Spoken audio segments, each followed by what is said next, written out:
Et Dieu va également commencer à te faire grandir dans différents niveaux spirituels. On va dire que tu dois toujours être bouillant pour Dieu, parce que il y a une chose que le diable attendra toujours, c'est que tu te refroidisses. Dans cette alliance avec Dieu, de toujours rechercher sa présence, rappeler le sacrifice de Jésus à la croix, parce qu'il n'est pas mort pour rien. Pour tout peuple, pour toute personne, de tout âge, de toute nation, de toute tribu. Allumer un feu dans ta vie où tu cherches la présence de Dieu. Les deux du Dieu on te traverse, mais la présence de Dieu va faire de toi l'homme capable le plus loin de la terre. C'est dans la présence de Dieu que nous faisons la joie. N'ayez pas peur de dire Amen. Amen. Amen. Amen. Nous sommes bénis, nous sommes heureux d'être dans la présence de Dieu. Alléluia. Nous puissions ouvrir notre Bible avant de continuer plus loin. Dans le livre du Malachie. Nous allons voir ensemble ce que la Bible nous dit. Malachie au chapitre 3. Et à partir du verset 7, nous allons voir ce que la Bible nous dit. Malachie 3, verset 7. La Bible nous dira la chose suivante. Depuis le temps de vos pères, vous vous êtes écartés de mes prescriptions et vous ne les avez pas gardées. Revenez à moi et je reviendrai à vous, dit l'Éternel des armées. Et vous dites, en quoi devons-nous revenir? Dans le verset 6, non, dans le verset 8 maintenant. Un être humain peut-il voler Dieu? Car vous me volez et vous dites, en quoi avons-nous volé? C'est sur la dîme et sur le prélèvement. Vous êtes frappés par la malédiction et vous me volez la nation tout entière. Apportez à la maison du trésor toute la dîme, afin qu'il y ait des provisions dans ma maison. Mettez-moi de la sorte à l'épreuve, dit l'Éternel, et vous verrez si je n'ouvre pas pour vous les écluses des ciels, et si je ne déverse pas sur vous la bénédiction au-delà de toute mesure. Pour vous, je menacerai celui qui dévore, et il ne vous détruira pas les fruits du sol. Et la ville ne sera pas stérile dans vos campagnes, dit l'Éternel des armées. Toutes les nations vous diront bienheureux, car vous serez un pays de délices, dit l'Éternel des armées. Amen. Amen. Amen. Bien souvent, nous pouvons nous poser des questions. Et la Bible, quand vous lisez la Bible, vous allez voir que Dieu a un plan pour chaque situation de vos vies, pour chaque sphère de vos vies. Parce que chaque vie, dans chacune des vies, dans la tienne, dans la mienne, ta vie est constituée de plusieurs sphères. Nous avons la sphère familiale, nous avons la sphère de l'école, nous avons la sphère du travail, nous avons la sphère des finances, nous avons la sphère des amis. Chaque être humain a une sorte de sphère autour de lui. Et dans différentes sphères de nos vies, nous pouvons voir peut-être que ça peut aller bien ou moins bien dans la sphère familiale, bien ou moins bien dans la sphère de l'école, bien ou moins bien dans la sphère du travail, bien ou moins bien dans la sphère de la santé, bien ou moins bien dans la sphère des finances. Et dans ce verset, nous voyons que Dieu est en train de traiter une sphère qu'on appelle la sphère des finances, la sphère aussi de la prospérité, la sphère dans laquelle l'être humain soupire à une bénédiction. Nous soupirons tous à progresser dans la vie. Bien que nous savons que l'argent ne fait pas le bonheur et que l'argent n'est pas la source du bonheur, nous savons tous que nous en avons tous besoin pour pouvoir vivre. Nous en avons tous besoin pour pouvoir nous acheter des habits, acheter à manger. Et chaque être humain aspire à une progression dans sa vie et aspire à arriver plus haut qu'il était avant ou arriver plus loin que même ses parents étaient. C'est une chose normale et c'est une chose légitime. Mais la Bible nous dit que pour pouvoir évoluer dans cette sphère, ce qu'on appelle la sphère des finances, la sphère dans laquelle nous voulons tous évoluer, la Bible Dieu nous a donné une règle que nous pouvons mettre tous en pratique, dans laquelle on a juste besoin de le mettre à l'épreuve. La Bible nous dit, mettez-moi à l'épreuve et tu verras si je n'ouvre pas les écluses du ciel pour vous. Dans toutes les autres sphères, Dieu ne nous demande pas de nous mettre à l'épreuve. Mais la Bible nous dit que quand tu lui donnes ta dîme, quand tu lui apportes ta dîme et tes offrandes à l'église, la Bible nous dit que tu as le droit de pouvoir le mettre à l'épreuve et de dire, Seigneur, je te donne, donc maintenant, je veux voir ta main à l'œuvre dans ma vie. Amen. C'est seulement dans cette sphère qu'on a le droit de mettre Dieu à l'épreuve.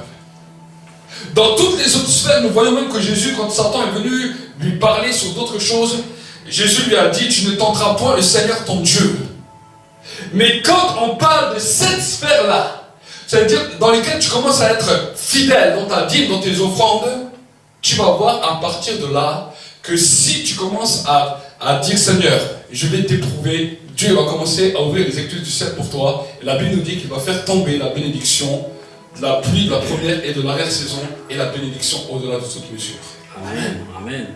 Bien souvent les gens peuvent dire mais pasteur, c'est pas parce que je donne pas ma dîme que je n'ai pas de travail. C'est vrai, tu peux avoir un travail, tu peux avoir toutes sortes de choses. Mais quand tu en auras vraiment besoin, premièrement ton argent peut disparaître. C'est ça ce qu'on appelle la malédiction. Il y a des gens qui peuvent avoir de l'argent et tout disparaît. Il y a des gens que même s'ils ont les plus gros salaires, à la fin ils n'ont rien. Il y a des gens qui n'arrivent plus à évoluer. Il y a des gens qui même dans leur vie spirituelle sont bloqués à cause simplement de cette règle. Pourquoi? Parce qu'ils veulent aller plus loin, ils veulent avancer plus loin avec Dieu, ils veulent vivre et expérimenter des choses même avec Dieu, et tout d'un coup ils sont bloqués parce qu'ils sont passés à côté de cette règle. Amen. Donc dans l'église, notre but c'est simplement de pouvoir vous avertir et de pouvoir vous enseigner toutes les dimensions que Dieu a préparées pour vous, pour que vous puissiez avancer. Amen.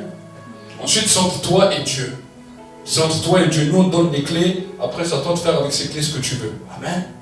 Mais c'est quand tu commences à être fidèle dans la dîme et les offrandes que tu vas voir que d'autres sphères de ta vie vont commencer à être débloquées et que Dieu va commencer à faire des nouvelles choses dans ta vie, dans tes finances.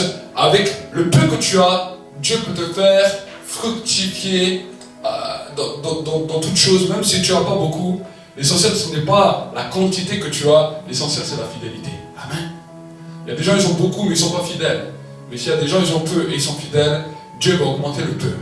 Mais s'il y en a qui ont beaucoup et qui ne sont pas fidèles, Dieu peut leur enlever le beaucoup pour qu'ils puissent apprendre à être fidèles dans les petites choses. Amen. Amen. Prions ensemble. Amen. Seigneur, je te prie et je te rends grâce pour ces temps. Et Seigneur, je te demande vraiment, tu vois, tous ceux et celles qui donnent. Je te demande maintenant d'ouvrir les écluses du ciel et que la pluie de la première et de l'arrière-saison tombe sur leur vie. Que ce soit dans l'église, que ce soit à travers le net, je te demande maintenant une bénédiction spéciale maintenant pour tous ceux et celles qui donnent. Et tu vois aussi ceux qui n'arrivent pas à donner ou ceux qui n'ont rien pour pouvoir donner. Je te demande de leur donner dans leurs mains, Seigneur. Je te demande de leur donner une semence, une bénédiction dans leurs mains, pour qu'eux aussi puissent commencer à semer et voir qu'en semant, ils vont commencer à récolter. Seigneur, je bénis ton peuple et je déclare ta grandeur et ta grâce. Merci Seigneur que ta grâce et ta faveur puissent luire sur leur face, que ta bénédiction puisse commencer à les suivre et que ta grâce puisse se renouveler dans leur vie. Dans le nom de Jésus. Amen. Amen. Amen. Amen. Et ceux peut-être qui derrière leurs écrans disent voilà, mais j'aimerais aussi pouvoir donner, j'aimerais aussi pouvoir participer. Vous pouvez nous rejoindre sur notre site internet, le centre mondial de réveil.com, rubrique offrande ou donation, je crois c'est. Et vous allez voir, il y a tout un lien avec les rites de l'église, avec tout ce qu'il y a sur le site. Vous aurez la capacité de pouvoir aussi donner vos offrandes à l'église via internet. Amen. Nous allons passer au moment important pour vos vies, le moment du message. Amen. Amen. Que votre cœur puisse être ouvert pendant ces instants, que votre cœur puisse être ouvert pendant ce temps. Merci, cher Saint-Esprit, pour ta présence. Seigneur, je te prie maintenant pour le temps de la parole. Que cette parole puisse être, Seigneur mon Dieu, mon roi, puissante dans les cœurs et dans les vies. Et que cette parole puisse amener, Seigneur mon Dieu, mon roi, la dimension de la transformation.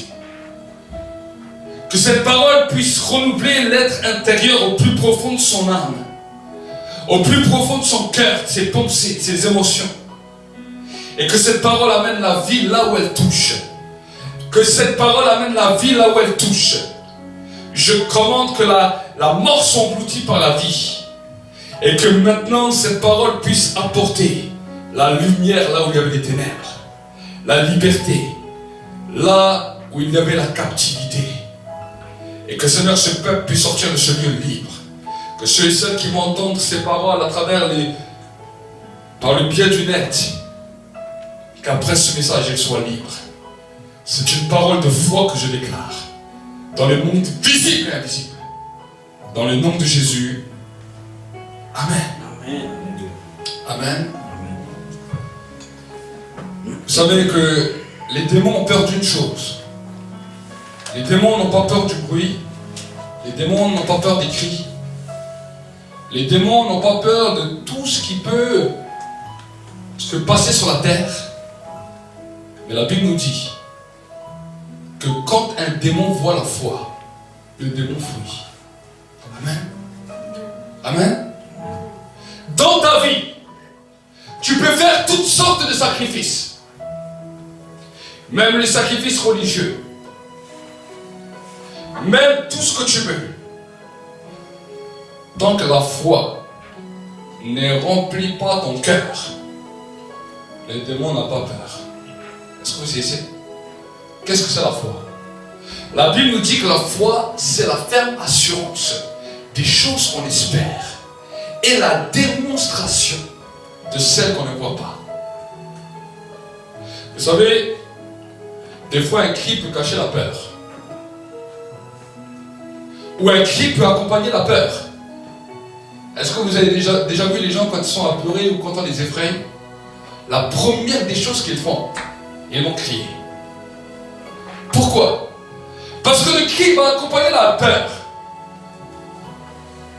Mais si nous commençons à comprendre cela, nous allons chercher à l'intérieur de nous, dans notre cœur, dans notre intérieur, l'assurance qui va aller au-delà de toute chose.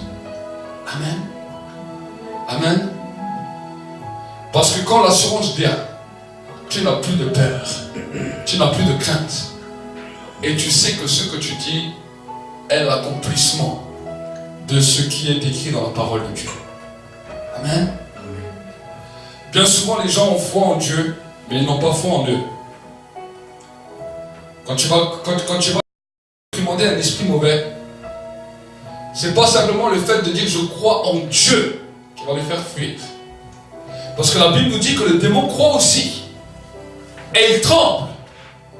Mais pourtant il est condamné pour l'éternité. Bien qu'il croit, il est condamné et il fait que des choses qui déplaisent à Dieu. Est-ce que vous comprenez? Ce qui est important. Pourquoi je vous dis cela? Parce que le démon peut dire je crois en Dieu mais il ne croit pas en lui. Est-ce que vous essayez? Un démon ne croit pas en lui. Et le monde des ténèbres a voulu influencer les hommes dans cette mentalité. Et si vous voyez à travers toute la surface de l'humanité, même à travers vos vies, vous allez voir que croire en Dieu peut être une chose facile. Mais de croire en vous-même, quand vous voulez commencer à faire quelque chose, quand vous voulez commencer à accomplir quelque chose, est une chose bien plus difficile. Donc la dimension de la foi va de deux paires. Premièrement, nous croyons en Dieu parce que nous nous approchons à Dieu par le moyen de la prière. Mais maintenant, quand nous sommes impactés de Dieu, quand nous sommes touchés par Dieu, quand nous sommes impactés par la présence de Dieu, comme nous avons vécu ce matin, un temps où le Saint-Esprit vient pour pouvoir nous impacter.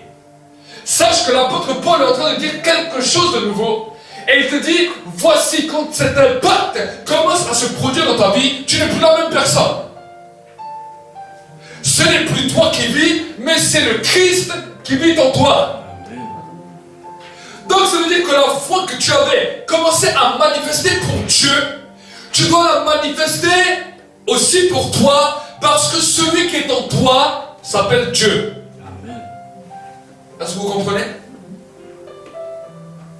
La première dimension de l'approche est une dimension charnelle. La première dimension de la foi est une dimension charnelle. Parce que nous nous approchons de Dieu avec foi. Parce que nous croyons en Dieu. Donc nous nous approchons de Dieu par le moyen de la prière. Mais dans ce temps de la prière, dans ce temps de rencontre, un échange commence à se produire dans lequel le Dieu de gloire, le Dieu dans lequel tu t'es approché, vient habiter en toi. Est-ce que vous comprenez? Dieu vient habiter en toi, pour que cette foi puisse produire un fruit puissant, tu as besoin de croire en toi-même, parce que celui qui est en toi est Dieu. Celui qu'on appelle le Saint-Esprit. Amen. Ça, c'est le problème de beaucoup de croyants. Ils croient en Dieu. Ils s'approchent de Dieu. Ils vivent le temps du transfert, le temps de l'impact, le temps du changement. Mais quand ils ressortent de ce lieu, ils gardent la même position charnelle et ne rentrent pas dans une position spirituelle. Est-ce que vous comprenez? Pourquoi je dis cela? Parce que nous croyons tous à ce que Dieu a dit dans sa parole.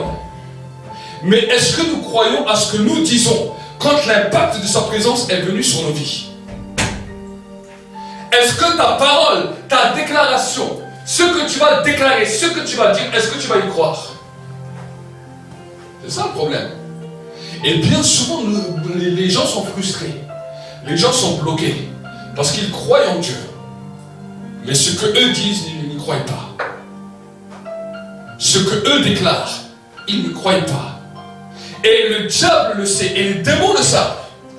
Et c'est pour cela qu'ils viennent souvent jouer avec les hommes, surtout avec les croyants. Ils te laissent le temps de la prière. Parce qu'ils savent que dans le temps de la prière, il y a un transfert. Maintenant, quand tu as vu que ce transfert a eu lieu, que l'impact de sa présence a commencé à bouleverser ta vie, il va venir devant et il va te poser quelques questions, comme il a fait à Jésus. La Bible nous dit que tant que Jésus n'était pas rempli du Saint-Esprit, jamais le diable n'est venu lui parler. Mais voici, la Bible nous dit que Jésus vient au Jourdain. Jean le Baptiste commence à le baptiser. Quand il sort de l'eau, le Saint-Esprit descend sur lui sous forme d'une colombe. Il est rempli de l'Esprit. Et la Bible nous dit qu'à ce moment-là, Jésus avait besoin du transfert, du revêtement, que non seulement il soit rempli, mais qu'il soit revêtu du manteau du revêtement de puissance. Et la Bible nous dit que Jésus est parti au désert et pendant 40 jours il a jeûné. Il a commencé à jeûner. Et quand il jeûnait, le Saint-Esprit a commencé à le ministrer. Le Saint-Esprit a commencé à le revêtir. Et voici qu'il arrive à la fin.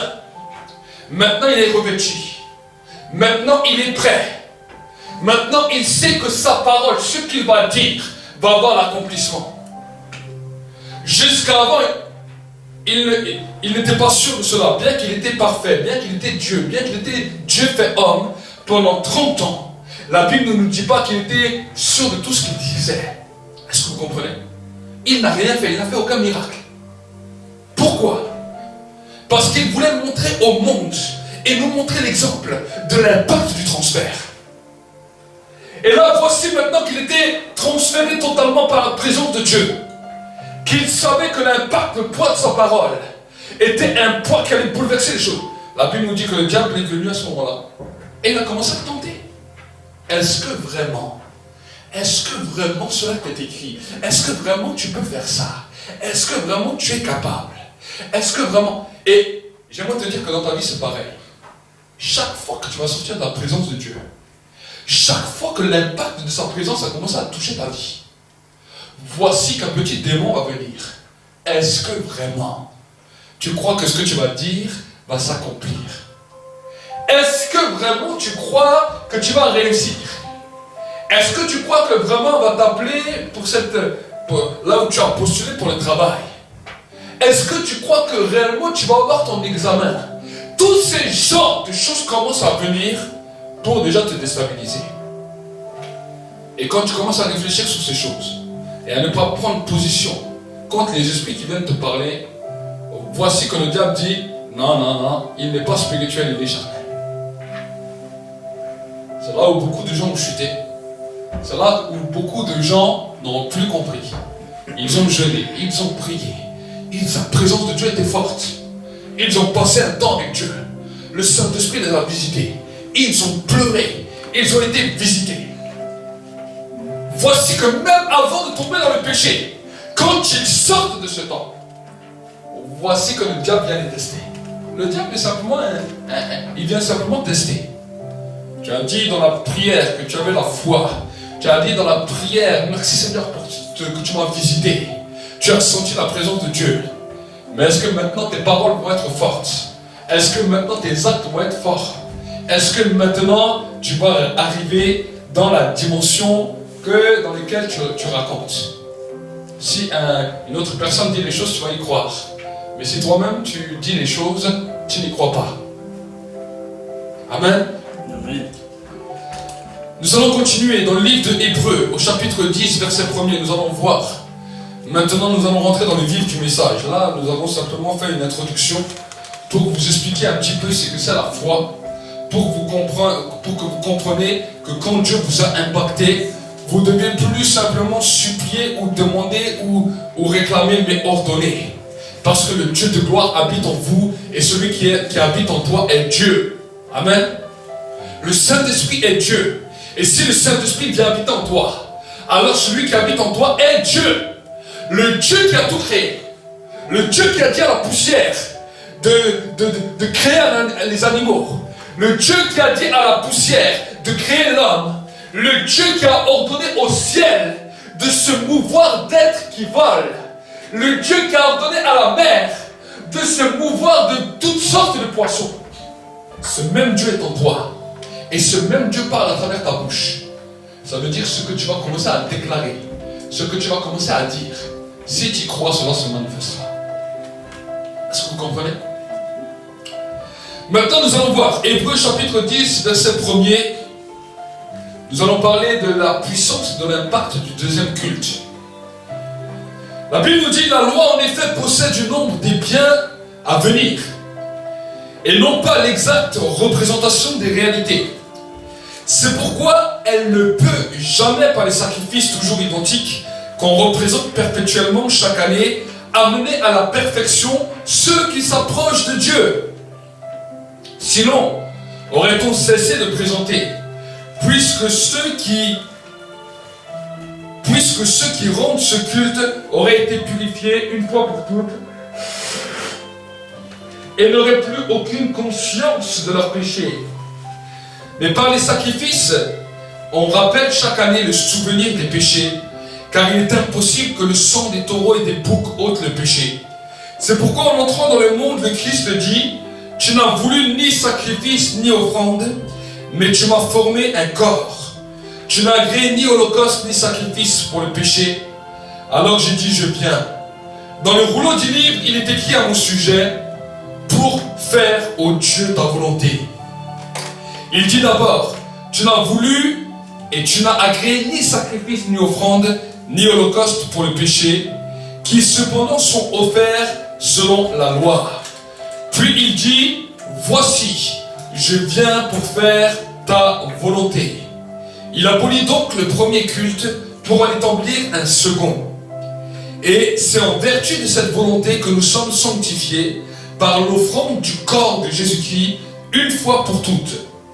Tout sacrificateur se tient à son poste chaque jour pour faire à son service et offrir souvent les mêmes sacrifices qui ne peuvent jamais ôter les péchés.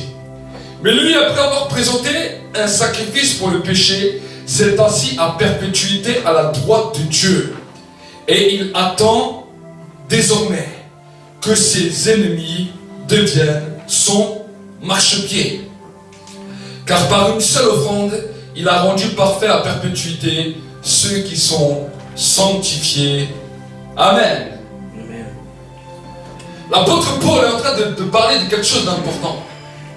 L'apôtre Paul est en train de nous parler de deux dimensions de culte qui ont bouleversé la dimension de l'humanité.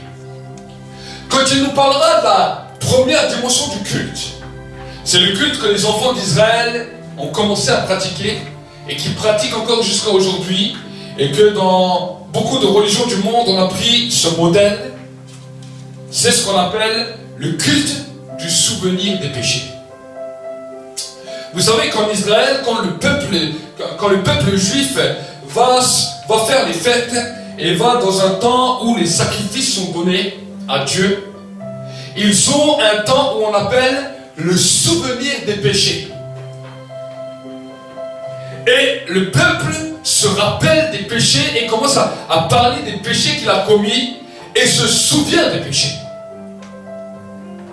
Et la Bible nous dit qu'année après année, ce même peuple continue à se souvenir de leurs péchés passés et de leurs péchés passés.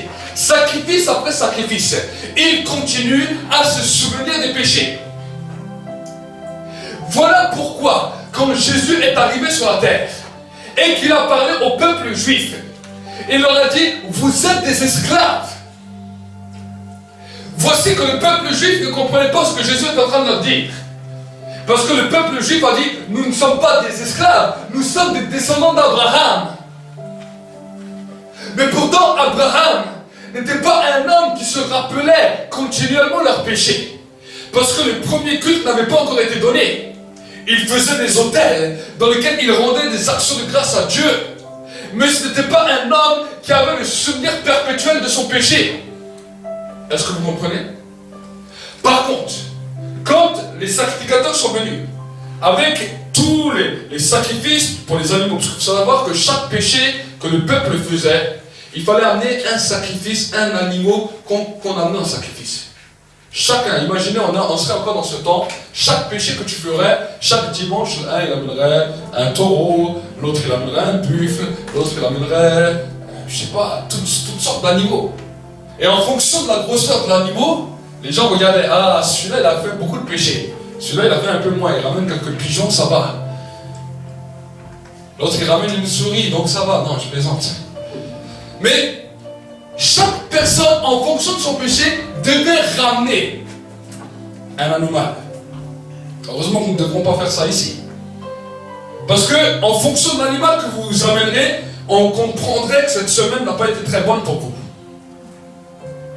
Mais non seulement ils ramenaient les animaux, les sacrificateurs égorgeaient ces animaux, le sacrifice était présenté, mais la Bible nous dit que le péché n'était jamais effacé, le péché était simplement couvert.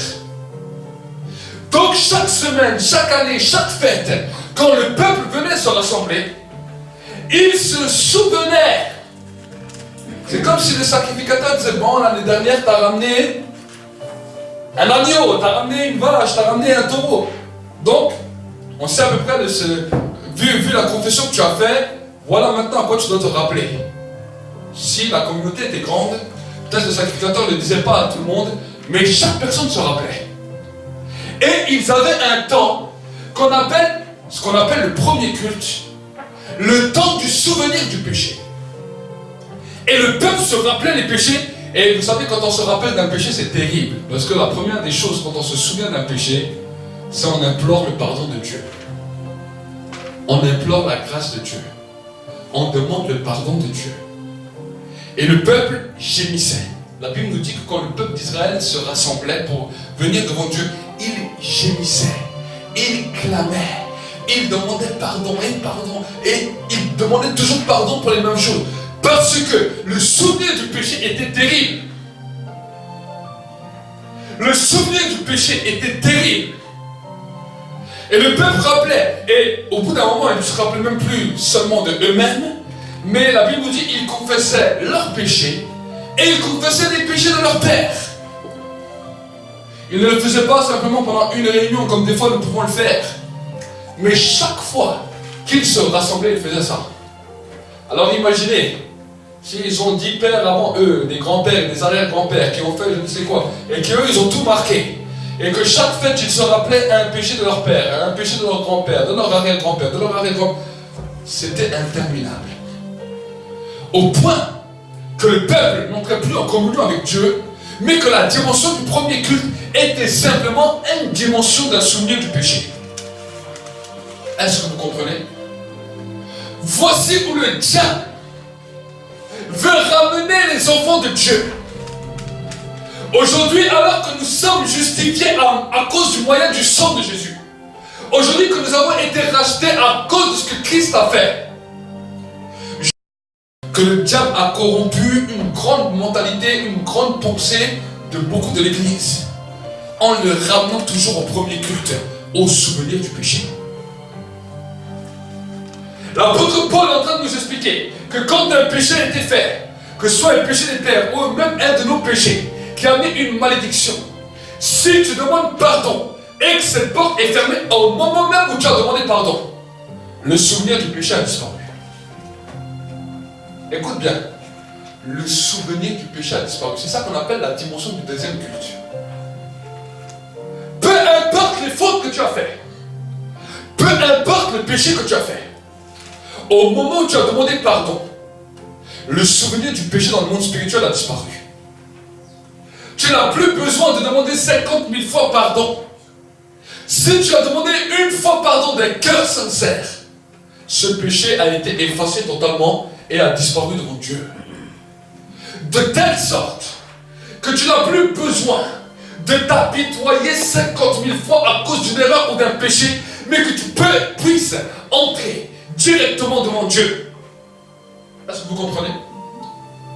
Le diable veut faire amener le peuple dans la dimension du premier culte, dans lequel le peuple a chaque fois le souvenir du péché. Et je crois que certains croyants ont perdu leur temps dans leur vie de prière, parce que chaque vie de prière devient un temps où ils se souviennent tellement de leur péché, ils demandent tellement pardon, ils croient tellement que c'est tellement fort, parce que cela touche les émotions, cela les amène même à pleurer, cela les amène même à venir devant Dieu. Peut-être ils pensent que c'est d'une manière pieuse, mais j'aimerais vous dire que c'est ce qui avait touché le peuple d'Israël. Mais malheureusement, même quand le peuple d'Israël a été touché par cette sorte de prière, le changement n'a jamais été là dans leur vie, parce qu'après cette simple prière, ils le faisaient pire. Est-ce que vous comprenez? Après cette simple prière, ils pouvaient refaire pire, parce que le souvenir du péché va t'amener dans un tel niveau d'accusation que tu vas recommencer et recommencer. Est-ce que vous comprenez? Mais la Bible nous parle du deuxième culte, de l'abolition de l'esclavage. Quand on nous parle de l'abolition de l'esclavage, on nous parle que ce qui nous retenait est brisé de nos vies. Ce qui nous empêchait d'avancer, ce qui nous empêchait de pouvoir progresser avec Dieu a été aboli. Et dans cette dimension, c'est là où vos pensées doivent être renouvelées. C'est là où votre intelligence doit être renouvelée. Parce que vous savez, la religion a suivi, dans toutes les cultures, dans tous les peuples, a suivi uniquement la dimension du premier culte. Toutes les religions montent. Ils ont suivi la dimension du premier culte. Et c'est pour cela que la religion ne fait pas avancer l'homme. Et je crains que même dans nos milieux, la dimension du premier culte a continué à suivre parce que le peuple périt parce qu'il manque la connaissance. Je crains, et j'ai vu à maintes reprises des enfants de Dieu être bloqués dans la dimension du premier culte parce que le souvenir de leur péché et de leur culpabilité était tellement grand qu'il les empêchait d'avancer. Je ne dis pas qu'ils ne prient pas, mais le temps de prière, si je ne sais pas, je vais donner un exemple. Tu pries pendant 1 heure, et pendant 1 heure de temps, tu dis Seigneur, pardonne-moi, j'ai péché. Seigneur, pardonne-moi, j'ai péché. Seigneur, pardonne-moi, pardonne-moi, pardonne. Tu dis ça pendant 1 heure. Quel temps tu as passé avec Dieu? Pendant tout ce temps où tu as prié, tu as regardé sur toi, et encore toi, et encore toi, et encore toi, et encore toi. C'est la dimension du premier culte. Cette dimension, si tu n'arrives pas à sortir de cette dimension, tu n'entreras jamais dans une dimension de l'esprit. Pourquoi je dis ça? Parce que tu vas tellement regarder sur toi qu'à peine quand tu sors, tu vas être centré sur toi. Et tu vas que être centré sur toi. Et tu ne vas pas voir ce que Dieu a préparé pour toi. Amen. Je ne dis pas que le pardon n'est pas une bonne chose. Mais une fois que le pardon doit être donné, il est donné. Est-ce que vous essayez? Une fois que le pardon est donné, il est donné. Quand tu as demandé pardon à Dieu pour une chose, ne reviens pas dessus. Parce que si tu reviens dessus, tu reviens au premier culte et non au deuxième culte. Amen. Si tu demandes à Dieu pardon si tu n'as jamais demandé à Dieu pardon pour certaines choses de ta vie, alors oui, demande pardon.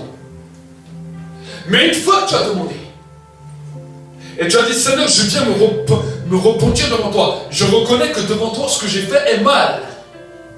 Et je te demande pardon pour cela. Une fois que tu l'as demandé, ça y est, c'est fini, c'est pardonné. Tu dis, Seigneur, je déclare le sang de Jésus. Cette porte est fermée. Ça, à partir de ce moment-là, ce que tu as dit de ta bouche, Dieu a directement accordé le pardon. À ce moment-là, direct, c'est fini. Maintenant, si toi, tu veux revenir dessus, sur quelque chose qui n'existe plus, ce que tu es en train de faire, Dieu n'écoute plus cela, parce que cela a déjà été pardonné. Mais si toi, tu reviens dessus, l'esprit qui t'a fait tomber, il te dit, il me rappelle. Est-ce que vous comprenez? L'esprit démoniaque qui est venu te tenter, en tant que tu appelles cela, il dit, je n'ai pas de droit par rapport à ça dans sa vie. Mais si il m'appelle, je viens avec toi. Est-ce que vous comprenez? Et c'est là où la tentation devient terrible. C'est là où les problèmes dans la vie du croyant deviennent terribles. Parce que tu veux résister à quelque chose que tu viens d'appeler. Comment tu peux faire? Lui, il était loin de toi. Et toi, tu l'appelles. Parce que tu es revenu au premier culte. Obligé, tu vas retomber dedans. C'est une loi spirituelle. Le peuple d'Israël, chaque fois, il tombait dans le panneau. Et le peuple d'Israël, pendant des années, bien que la gloire descendait dans le temple, bien que les visitations de Dieu étaient puissantes, bien que les prophètes étaient envoyés pour les avertir, ils retombaient, ils retombaient, ils retombaient. Et Jésus, quand il les a vus, il a dit, mais vous êtes des aveugles, qui conduisent des aveugles. Vous êtes des gens qui sont pas libres. Vous êtes prisonniers, vous êtes des esclaves. Et quand le peuple a entendu ça, il s'est révolté. Ils ont dit, nous ne sommes pas esclaves, nous sommes enfants d'Abraham. Il a dit, si vraiment vous étiez libres, si vraiment vous aurez connu cette liberté, vous ne serez pas comme vous êtes. C'est pour ça qu'il a dit, la vérité vous affranchira et la vérité vous rendra réellement libre. Amen. Quel genre de vérité? La vérité du deuxième culte. De sorte que quand on demande à Dieu le pardon nous est accordé. Amen. Regardez ce que la Bible nous dit, dans toujours Hébreux 10, au verset 15. La Bible nous dit, c'est ce que le Saint-Esprit nous atteste également, car après avoir dit, voici l'alliance que je traiterai avec eux. Après ces jours-là, dit le Seigneur, je mettrai mes lois dans leur cœur et je les écrirai dans leur intelligence. Il ajoute, regardez ce qu'il ajoute, et je ne me souviendrai plus de leurs péchés ni de leur iniquité. Dis avec moi cette phrase. Et je ne me souviendrai plus, dis-le fortement, et je ne me souviendrai plus de leurs péchés et ni de leur iniquité. Je ne me souviendrai plus de mes péchés. Amen. Ni de mes iniquités. Et regardez ce qu'il continuera à dire dans le verset 18. Or, là où il y a pardon des péchés, il n'y a plus d'offrande pour le péché. C'est pour cela que la dimension du sacrifice d'animaux a été abolie. Pourquoi? Pourquoi la dimension du sacrifice d'animaux a été abolie? Parce que la dimension du sacrifice d'animaux était simplement là pour couvrir le péché et pour que chaque culte tu te rappelles du péché. Mais la Bible nous dit qu'il y a eu une abolition. Le sang de Jésus est venu à couler pour que maintenant le souvenir du péché n'existe plus.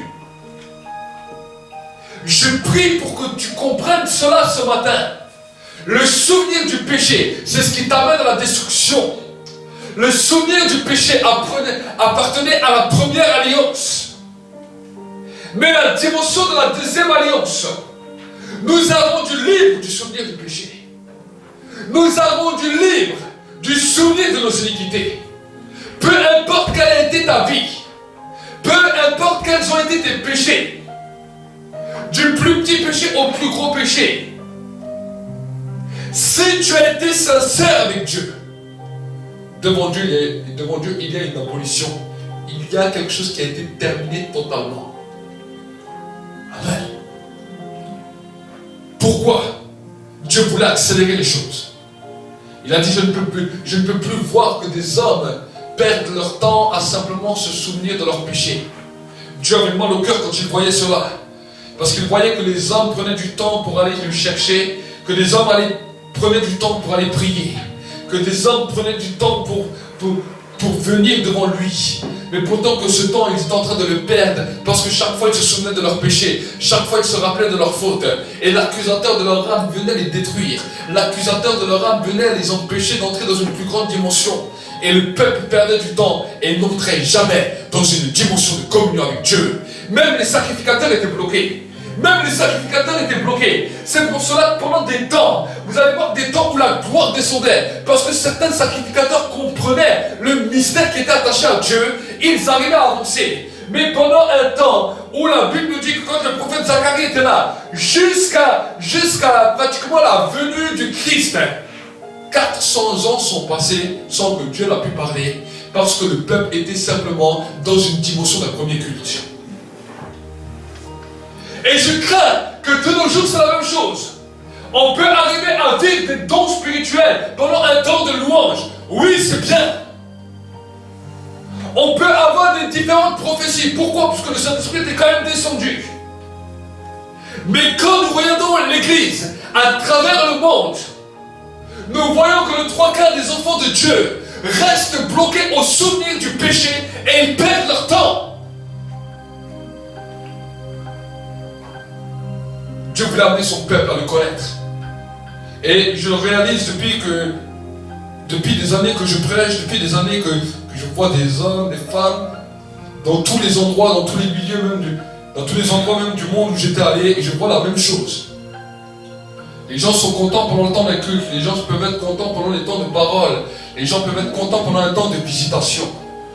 Mais quand vous allez parler avec eux, peu importe la langue, peu importe leur culture, quand vous allez commencer à parler un peu dans une sphère un peu plus privée avec eux,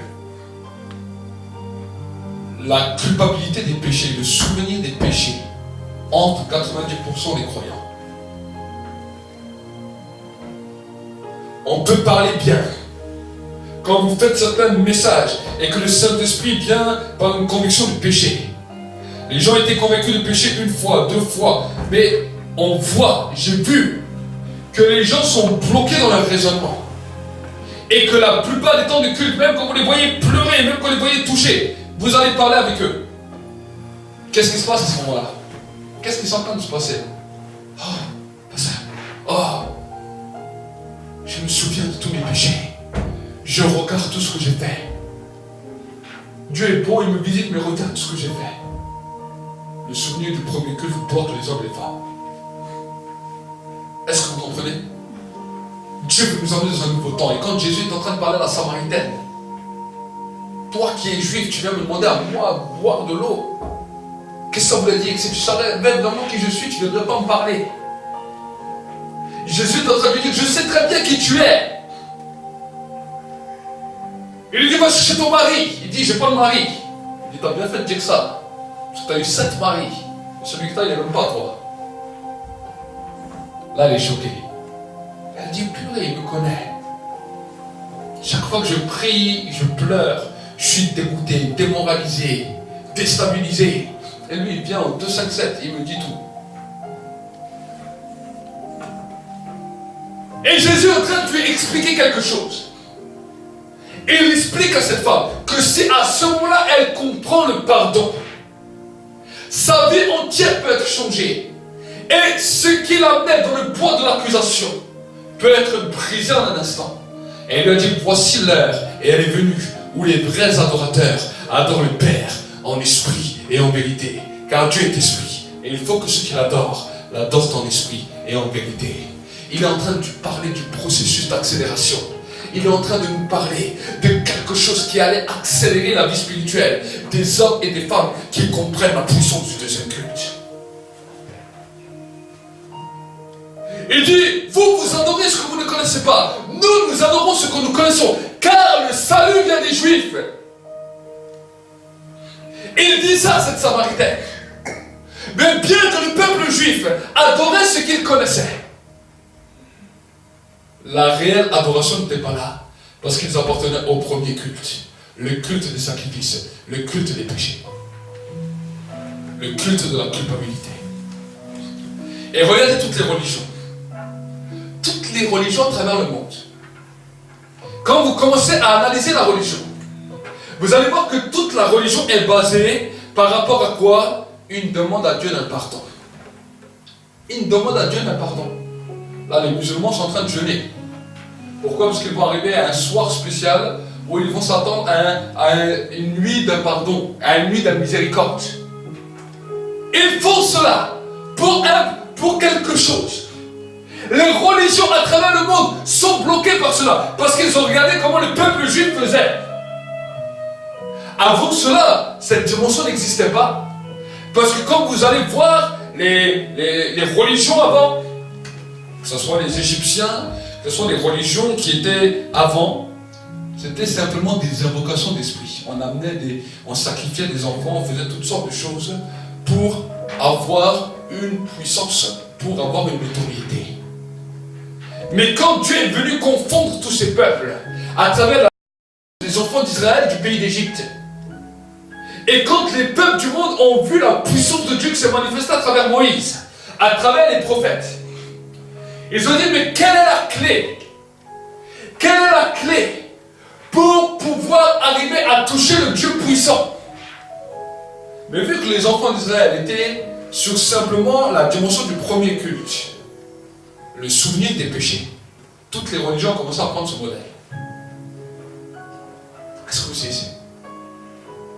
Et quand Jésus est arrivé, il n'est pas arrivé pour rien. Il savait que maintenant, la plupart des religions allaient prendre ce modèle et que ceux qu'il allait enseigner, c'est seulement ceux et celles qui décident de changer de mentalité qui allaient y rentrer. Il est venu annoncer autre chose. Ça a semé le trouble en Israël, ça a semé le trouble et la panique dans le monde. Et j'aimerais vous dire qu'aujourd'hui, dans le milieu même chrétien, évangélique, pentecôtiste, tout ce que vous voulez, nous retrouvons ce même combat. Est-ce que vous savez? Les gens veulent revenir sur la dimension du premier culte et beaucoup reviennent sans s'en rendre compte. La dimension du premier culte, le souvenir des péchés. Alors que la Bible nous dit, je ne me souviendrai plus de mes péchés, de leurs péchés, ni de leurs iniquités. Je ne m'en souviendrai plus. Dieu est en train de mettre une autre dimension. Et j'ai entendu dans l'esprit. J'ai entendu l'esprit qui m'a dit, avertis ce peuple. Avertis mon peuple. Et dis-leur que quand ils m'ont demandé pardon pour le péché, qu'ils puissent avancer. Parce que je les entends ailleurs. Amen. Le Saint-Esprit t'attend plus haut. Le Saint-Esprit ne t'attend plus simplement la dimension du pardon. Le Saint-Esprit t'attend plus haut. Amen. Si tu n'as jamais demandé pardon, oui, alors là, c'est la première dimension. Mais si tu as demandé pardon, ne viens plus. Regarde bien avant de demander pardon. Si tu as déjà demandé pardon pour quelque chose, et que tu le sais dans ton esprit, que tu l'as demandé hier, avant-hier, alors aujourd'hui, dis merci Seigneur pour le pardon. Aujourd'hui, je suis libre. Aujourd'hui, tu peux sortir de ce lieu totalement libre. Aujourd'hui, la puissance de l'accusation qui te rendait esclave peut être brisée ce matin. Si simplement tu comprends ce message, la puissance de Dieu peut venir sur toi. Et ton esprit peut être libre. Ton souvenir, ta conscience, parce que ta conscience c'est quelque chose d'important. La Bible nous dit que le baptême est une demande à Dieu d'une conscience purifiée. Ta conscience doit être pure. Comment une conscience peut être pure si elle est accusée en même temps? La pureté de la conscience réside dans le fait qu'il n'y a plus d'accusation dans ta conscience. S'il y a encore une accusation, c'est que quelqu'un n'est pas convaincu et essaie de te convaincre que tu n'es pas pardonné. Et la personne qui n'est pas convaincue, ça peut être un démon. Est-ce que vous savez? Un démon vient te faire douter. Et il sait que si dans cette dimension, il t'a volé ta foi, alors il peut te détruire. Ça fait partie de la foi, ce que je suis en train de vous enseigner. Cette dimension fait partie de la foi. La pureté de la conscience fait partie de la foi. Parce que la pureté de la conscience va nous donner l'assurance. Mais quand notre conscience est polluée, quand nous nous sentons accusés, quand nous nous sentons opprimés, quand nous nous sentons sous toutes sortes de jougs, comment vas-tu avoir l'assurance pour démontrer la puissance de Dieu? Comment vas-tu avoir l'assurance pour démontrer que Jésus-Christ est le Seigneur? Tu vas même pouvoir parler avec des gens. Et les gens ne vont pas entendre le message. Parce qu'ils vont voir que la personne qui parle avec moi est sur le même point d'accusation que je suis. Elle est sur le même esclavage que je suis. Il peut être religieux, il peut être même d'une autre religion, il peut être toutes sortes de choses. Tu as l'impression qu'il y a quelque chose qui bloque. Tu vas dire non, ce sont les cœurs qui sont durs. Ce n'est pas la question des cœurs qui sont durs. C'est la question que ta conscience est bloquée. Tu es resté bloqué au premier culte. Souvent, certaines personnes le sont par l'ignorance. Ils sont restés bloqués dans la dimension du premier culte. Et ils n'arrivent pas à avancer plus loin. C'est terrible. C'est terrible. Parce que quand nous savons toute la dimension et l'impact que nous avons reçu en Jésus, toute la dimension et l'impact que nous avons reçu par le sacrifice de Jésus, c'est terrible de ne jamais avancer. Et vous savez, il y a des choses qui peuvent nous choquer dans la Bible. Jésus a dit, voici des publicains, des gens qui viendront de l'Occident et de l'Orient, vous devanceront dans le royaume de Dieu. Il a parlé au peuple juif. Il a expliqué, il a dit des pécheurs vous devanceront largement. Parce que quand Jésus a parlé des fois au peuple qui pratiquaient le premier culte, eux, ils étaient bloqués dans leur mentalité, bloqués dans leur raisonnement. Mais ça y est, qu'il peut parler à une prostituée qui était là. Et il lui dit, va, il ne pêche plus. Voici que cette femme a compris le message. Il parle à un officier romain. Voici que cet homme a compris le message. Il parle à des gens qui étaient pécheurs. Juste les paroles, ils ont compris. Il leur dit, va, il ne pêche plus. Ok, j'ai compris. Je suis pardonné. Qu'est-ce qui va me retenir? Qu'est-ce qui va me permettre que je continue à pécher? Ce sont des hommes et des femmes qui ont compris. Mais pourtant, les gens qui suivaient la religion et qui marchaient dans la dimension de la religion, restaient bloqués dans leur pensée. Et c'est bien souvent cela que nous retrouvons dans nos milieux. Des fois, les gens sont quittés parce qu'ils avaient des religions, ils avaient des dogmes, ils avaient toutes sortes de choses. Quand ils reviennent, quand ils deviennent chrétiens, ils suivent dans le mot la dimension du premier dogme. Et la première des dimensions dans lesquelles le diable a voulu influencer le monde, c'est la dimension du péché. Toutes les religions parlent du pardon du péché. Toutes les religions essayent d'avoir un temps où maintenant Dieu va essayer de leur pardonner leurs péchés. Toutes les religions. Mais la Bible nous dit que dans l'évangile, la différence, c'est que Dieu a déjà pardonné nos péchés. Si tu le demandes une fois, les péchés sont pardonnés. Tu n'as pas besoin de faire de sacrifice pour avoir le pardon des péchés. Tu n'as pas besoin de jeûner pour que tes péchés soient pardonnés. Est-ce que vous comprenez? Il y a des gens qui vont jeûner pour que leurs péchés soient pardonnés. Il y a des gens qui vont faire toutes sortes de choses pour pardonner leurs péchés. Le jeûne ne pardonne pas les péchés. Est-ce que vous comprenez? Le jeûne ne pardonne pas les péchés. Le jeûne humilie simplement ton âme pour que tu puisses comprendre et pour que tu puisses devenir attentif à ce que Dieu veut te parler. Mais le jeûne ne pardonnera jamais les péchés. Si tu fais un jeûne pour pardonner tes péchés, alors arrête de jeûner. Ce jeûne ne te sert à rien. Amen. Ce sacrifice ne sert à rien. Pourquoi? Parce que le péché n'a pas été pardonné par ton jeûne, mais le péché a été pardonné par le sang de Jésus qui a coulé à la croix. Amen. Amen. Je n'ai pas dit que le jeûne est mauvais. Mais si tu jeûnes seulement pour être pardonné, ce jeûne ne te sert à rien. Amen. Le jeûne est là simplement pour rendre ton âme attentive, pour humilier ton âme et pour recevoir plus clairement le message que Dieu a voulu pour toi. C'est ça, à ça que ça sert le jeûne. Si simplement tu viens dans le temps de la prière et tu dis, moi je vais prier pour être pardonné, et plus tu fais du temps de prière et tu dis, ah, je prie aujourd'hui 2 heures, je sais que cette prière va être exaucée, je suis pardonné parce que j'ai prié 2 heures. C'est pas ça qui compte. Est-ce que vous savez? C'est pas le temps de la prière qui va influencer ton pardon. Une prière de 5 minutes peut être pardonnée, une prière de 2 heures peut être refusée, pardon, parce que demain tu vas revenir avec une autre prière de 2 heures et je vais faire la même chose. Est-ce que vous comprenez? Au niveau du pardon, je parle. Je ne dis pas qu'il ne faut pas passer du temps pour la prière. Mais ce n'est pas parce que tu as prié pendant 2 heures et que tu as dit Seigneur, pardonne-moi et tu as pleuré toutes les larmes de ton corps. Et que pendant 2 heures tu répétais le même péché, et le même péché, et le même péché, et le même péché. Que tu as reçu plus d'importance devant Dieu, parce que la Bible nous dit qu'une prière pour le péché est pardonné. Est-ce que vous comprenez? Je vois Jésus qui marche à travers Israël. Voici que des hommes viennent. Seigneur, pardonne-moi. Jésus n'a pas fait crier pendant 2 heures. Est-ce que vous avez vu ça dans la Bible? Que les hommes devaient crier pendant 2 heures, pardonne-moi, pour que Jésus leur dise, c'est bien, tu as crié pendant 2 heures.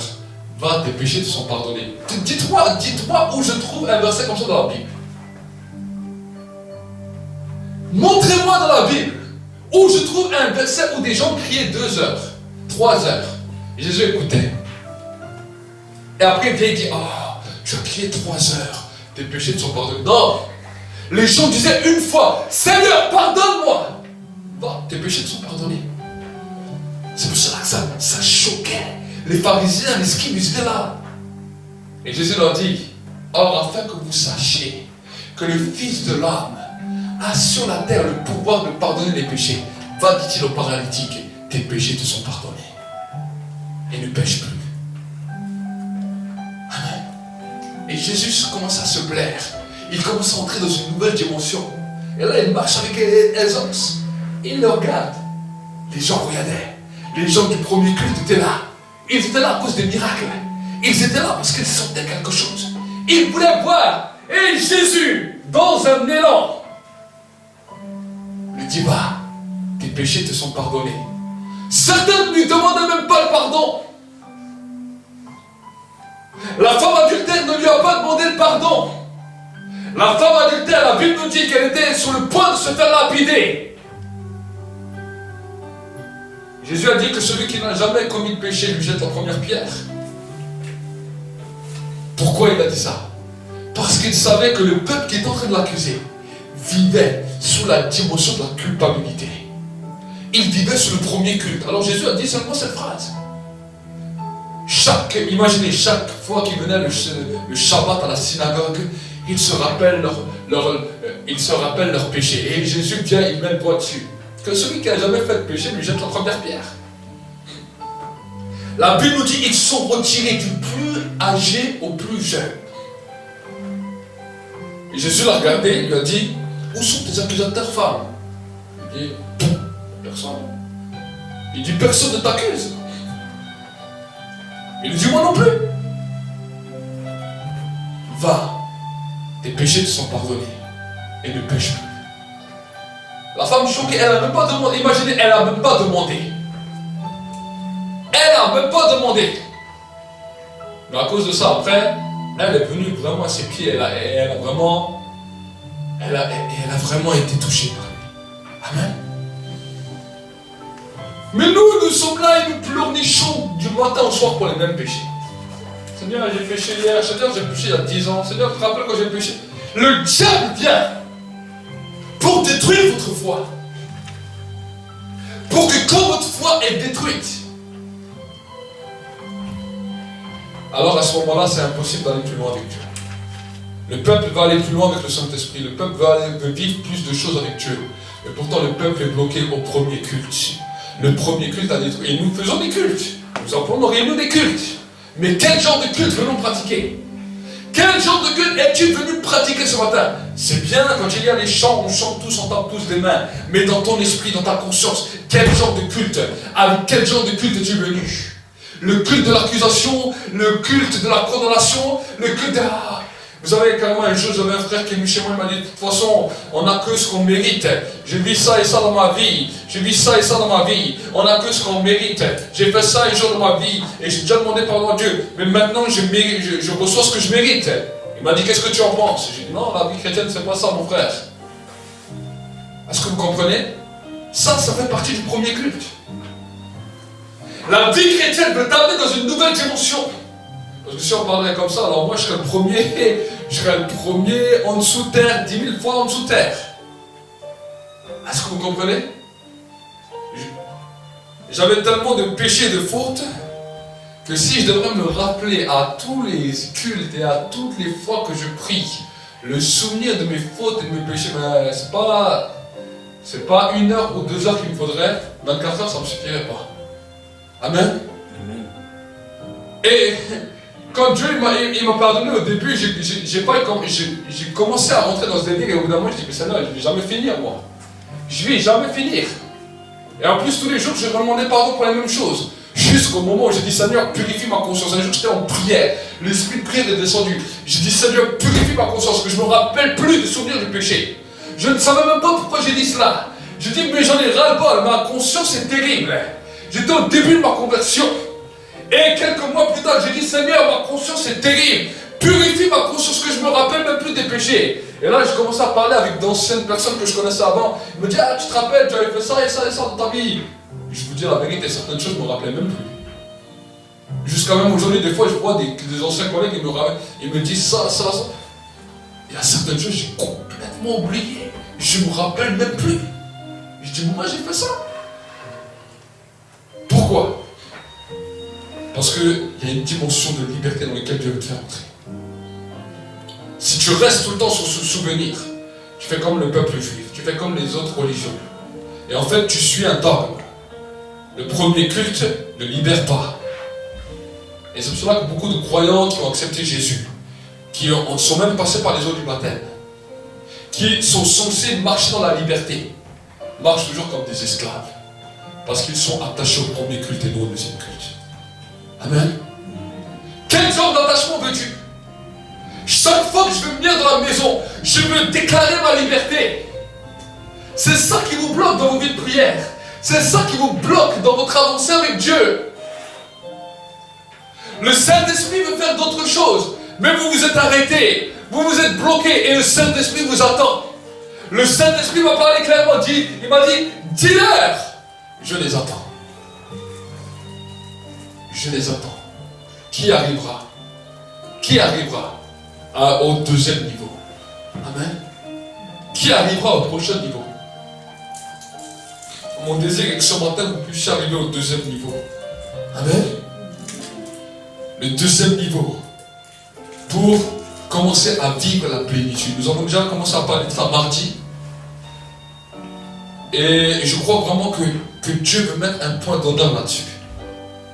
L'impact du deuxième culte peut être puissant, peut être puissant dans ta vie. Ne reste pas au premier culte. Il y a des gens qui sont trop liés au premier culte. Le premier culte a détruit le peuple d'Israël. Le premier culte les a laissés 40 ans dans le désert. Le premier culte les a détruits quand bien même le temple était là. Le temple était là, la gloire était là, l'arche de l'alliance était là. Dieu leur a montré une arche de l'alliance. Nous avons l'alliance en nous. Eux, ils avaient l'arche de l'alliance visible. Ils voyaient l'arche de l'alliance. Ils voyaient le feu descendre du ciel. Ils voyaient la nuée. Ils voyaient Moïse qui allait. Et vous voyez, quand nous regardons même la vie de Moïse, nous ne voyons pas que Moïse était un homme qui ne faisait que pleurer pour les péchés, les péchés, les péchés. Non.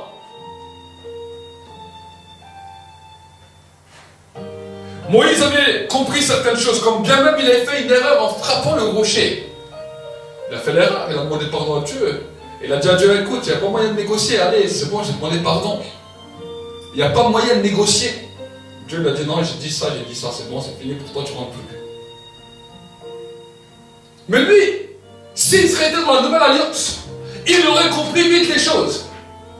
Parce que quand bien même il a fait une erreur, il va quand même demander la négociation avec Dieu.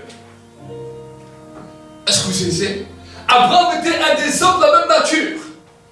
Voici Dieu vient et lui dit, tu vois, j'ai vu Sodome et Gomorrhe. J'ai vu que leur méchanceté s'est élevée jusqu'au ciel. J'ai vu toutes sortes de choses atroces. Abraham aurait pu dire, ah oui, c'est vrai, si personne ne pense chaque fois à leur péché, c'est terrible. Ils vont dire, non, il n'a pas dit ça. Mais Seigneur, si tu trouves injuste, tu vas quand même détruire. Dieu dit, si je trouve injuste, ne détruis pas. Alors, il a réfléchi nettement. Je ne sais pas s'il y a 20 personnes qui vont se sentir justifiées. Parce que la Bible nous dit que nous sommes justifiés par notre foi. Alors il a dit, bon, Seigneur, si tu trouves 15. Et après il a compté la famille de Lot. Il a dit, bon, la famille de Lot, c'est à peu près 10. Et si tu trouves 10, je dis, je ne détruirai pas. Bon. Abraham s'arrêtait à 10 parce qu'il pensait qu'au moins 10, il allait trouver. Mais Dieu attendait qu'il puisse arriver jusqu'à 0. Mais Seigneur, si tu ne trouves 0, et Seigneur, à cause de moi, est-ce que tu ne ferais pas grâce? Peut-être que Dieu aurait dit, je ferai grâce à cause de toi. Est-ce que vous comprenez? Je ferai grâce à cause de toi. Il y a des dimensions dans lesquelles la pensée de Dieu n'est pas de notre pensée. Amen. Quand vous voyez la vie d'Abraham, vous pouvez dire, mais Abraham c'est terrible. Comment il pouvait être un ami de Dieu avec toutes les erreurs qu'il a fait? Comment il ne pouvait pas tomber toujours dans un joug d'accusations et de trucs terribles? Non! C'était un homme de foi. Quand il faisait une erreur, ok, Dieu lui disait l'erreur. Il allait devant Dieu, il demandait pardon. Mais ensuite, il continuait. Amen. C'est ça qui a fait de lui un homme de foi. C'est ça qu'on a appelé les patriarches. Regardez la dimension des patriarches de livre de Hébreux 11. Vous allez voir tous les hommes de patriarches. S'ils n'ont pas d'erreur, montrez-moi. Ils ont tous des erreurs. Le psalmiste David dira la chose suivante: maintenant que je me suis tué, mes os sont consumés. Mais quand je t'ai confessé ma faute, maintenant la vie a commencé à couler en moi. Amen. Voilà. C'est ce que Dieu attend de nous. Tu as fait des erreurs, oui. Alors avant la fin de ce culte, si tu n'as pas demandé pardon pour ces erreurs, dis Seigneur, je te demande pardon pour ça et ça. Maintenant, je prends ma victoire et c'est fini.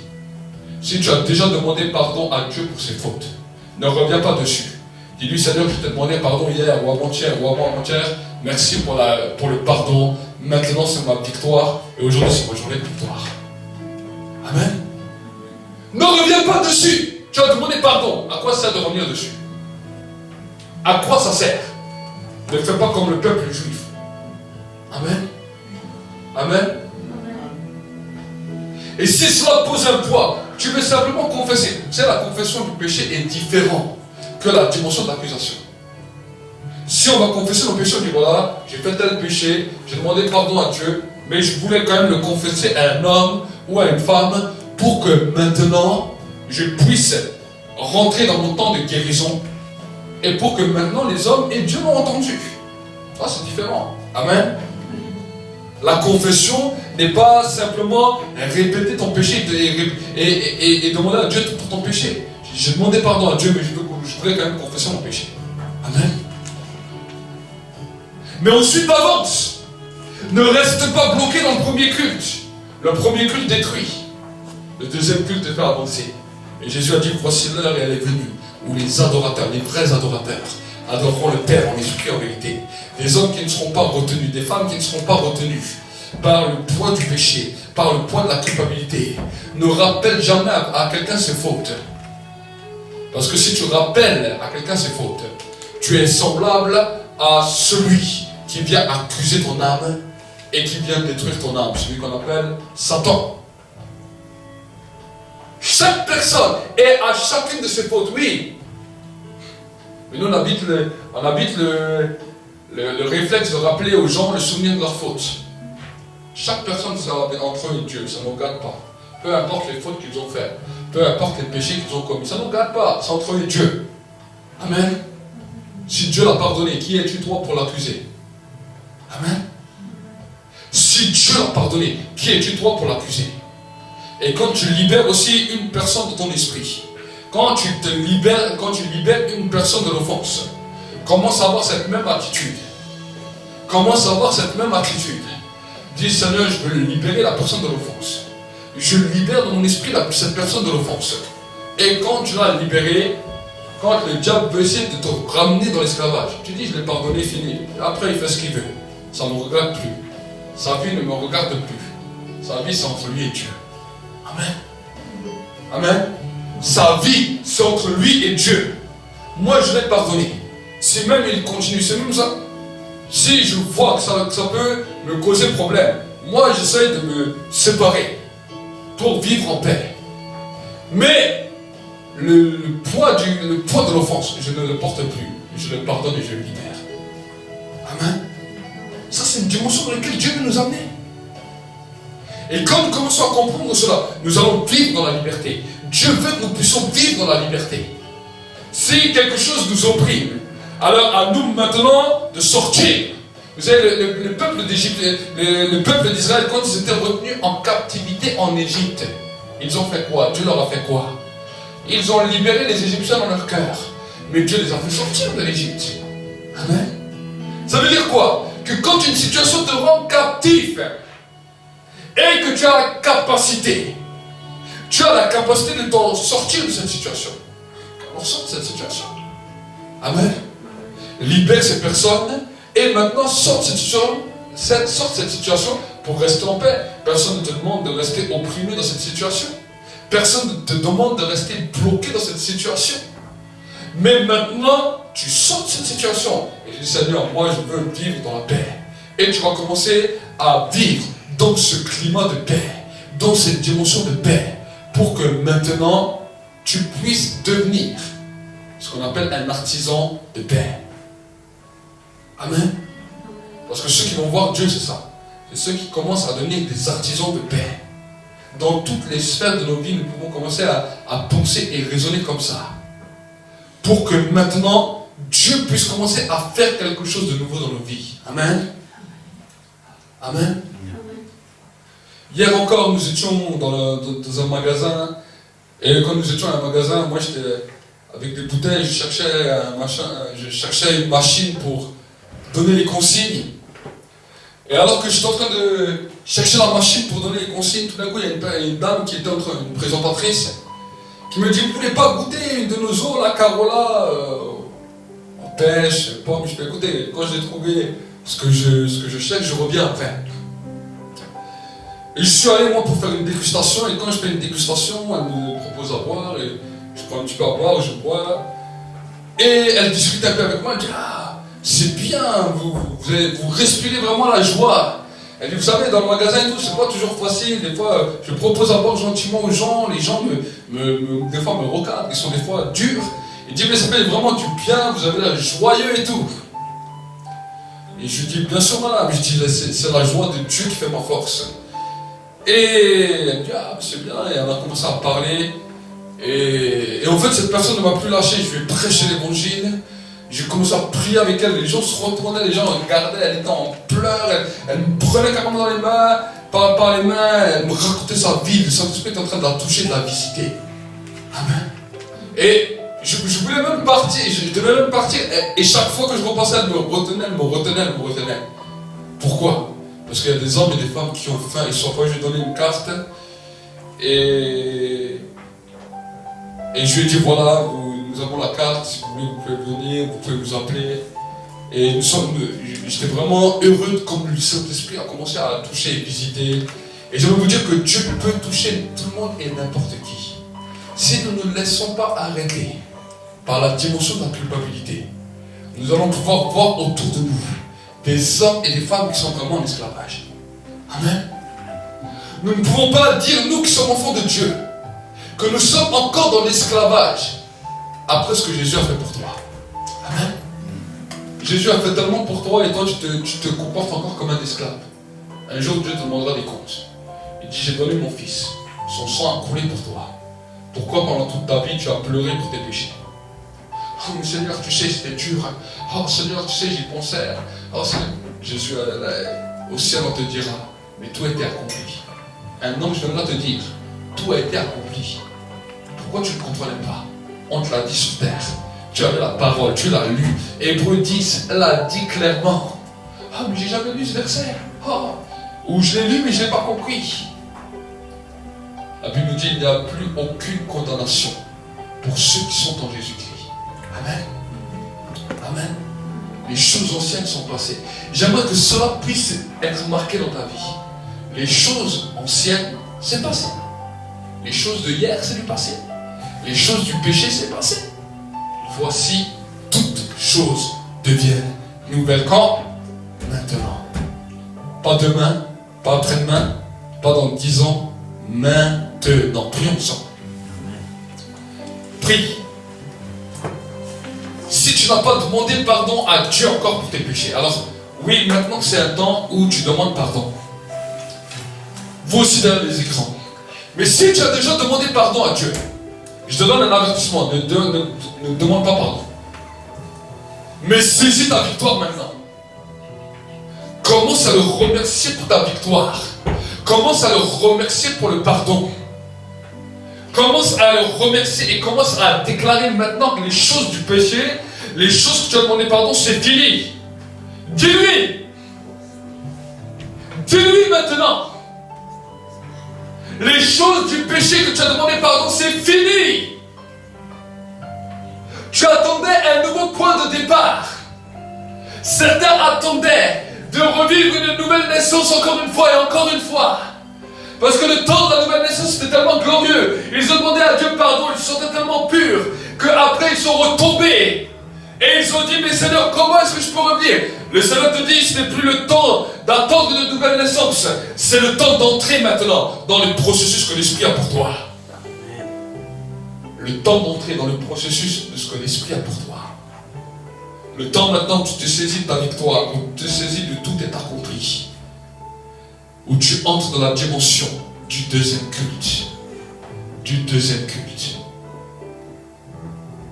Tu commences à le remercier. Remercie-le pour le sang. Remercie-le pour le sang de Jésus qui efface toutes tes transgressions. Et écoute la parole de l'Esprit pour toi. Je ne me souviens plus ni de tes péchés, ni de tes iniquités. À partir de maintenant, écoute bien, c'est une parole que le Saint-Esprit donne. Tous ceux et celles qui veulent la prendre par la foi, attrape cette parole en vol. Attrape cette parole en vol. Attrape cette parole dans ton cœur et sors avec la victoire, sors avec la liberté. Scelle cette parole. Il a dit, je mettrai mes lois dans leur cœur et je mettrai et je leur écrirai dans leur intelligence. Je le marquerai dans leur intelligence. Maintenant, la loi, c'est quoi?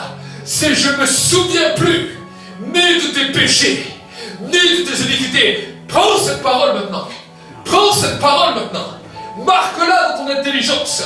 Marque-la dans tes pensées. C'est cette loi que l'esprit de vie vient t'amener ce matin. Vient t'amener ce matin. Dans le nom de Jésus. Dans le nom de Jésus-Christ. Dans le nom de Jésus-Christ. Je proclame la victoire. Je proclame la victoire. Je proclame le temps de la victoire. Je proclame le temps de la victoire. Merci Saint-Esprit pour ta présence. Merci Saint-Esprit pour ta grâce. Merci Saint-Esprit pour ces convictions maintenant que tu donnes dans les cœurs et dans les vies. Et cette assurance que tous ceux et celles dans lesquels leur foi a été détruite, que maintenant l'assurance renaît. L'assurance renaît. Et qu'ils sortent de ce lieu comme des bulldozers dans la foi. Comme des bulldozers dans la foi. Je proclame la liberté. Je proclame le temps de la grâce. Dans le nom de Jésus-Christ, nous te bénissons le temps de grâce. Au nom de Jésus. Amen. Acclamez pour le Seigneur. Et Dieu va également commencer à te faire grandir dans différents niveaux spirituels. On va dire que tu dois toujours être brûlant pour Dieu, parce que il y a une chose que le diable attendra toujours, c'est que tu te refroidisses. Dans cette alliance avec Dieu, de toujours rechercher sa présence, après le sacrifice de Jésus à la croix, parce qu'il est